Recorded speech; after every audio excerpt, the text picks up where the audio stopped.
Bonjour à tous. En attendant les deux matchs, les deux derniers quarts de finale de l'Euro, dont le premier quart aura lieu ce soir et puis le deuxième quart le demain soir avec l'équipe de France, je vais vous parler des deux mags de l'Euro, de TF1 et de M6. Faire une belle comparaison et vous dire ce que je pense de ces deux mags, de donner même ma préférence sur ces deux mags de l'Euro. Donc déjà je vais parler un peu du mag de TF1 de l'Euro, qui a lieu qui a lieu après chaque match de l'Euro qui est diffusé sur la chaîne. Alors déjà c'est un mag qui dure environ une vingtaine de minutes seulement, hein, c'est plutôt court, il y a 4 rubriques par émission, 4 étapes, voilà.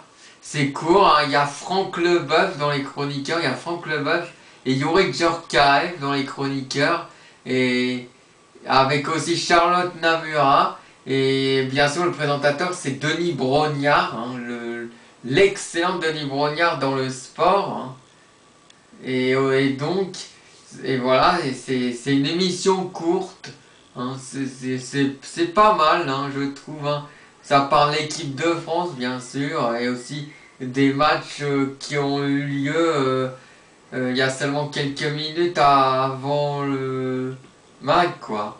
Voilà. En fait, il n'y a pas grand chose à dire, que ce soit, tu vois, vous voyez, je sais pas quoi dire. C'est un mag classique, quoi. C'est du classique, je peux pas, je sais pas quoi trouver d'autres mots. C'est assez bien, tu vois.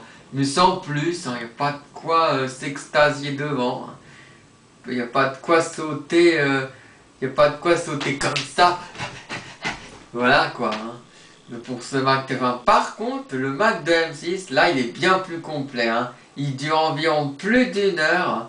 C'est présenté par David Gignola et la journaliste Nathalie Renou. Et là, c'est bien mieux parce que c'est bien plus complet, bien plus long. Il y a des interviews de joueurs, des débats, hein, sur les thèmes, et il y a 3 invités à chaque fois, et il y a aussi sur la tribune, la tribune, il y a aussi Louis Segland, il y a aussi sur les interviews Jean-Karine Galli, voilà les mags, quoi. Le mag est bien plus long. Ça parle aussi des matchs, aussi, mais il y a aussi une rubrique de l'actu de l'Euro, voilà, c'est plus long. Sans oublier les deux humoristes, Bilal et Stéphane, que je ne trouve néanmoins pas très drôles, hein, dans leurs imitations sur les sportifs ou entraîneurs sportifs. Je trouve pas vraiment marrant, hein, à part quelques exceptions près, mais voilà. Donc, pour résumer quand même l'ensemble, parmi les deux mags de TF1 et de M6, les que je préfère, c'est quand même le mag de M6, car il est quand même plus complet, hein. Même si le mag de TF1, je l'apprécie également. Voilà. J'espère que cette vidéo vous a plu. Je sais pas, je trouvais pas tellement mes mots sur ces deux mags, surtout sur celui de TF1, parce qu'il est tellement simple, tellement sobre, qu'il n'y a pas tellement de qualificatif à donner. Voilà.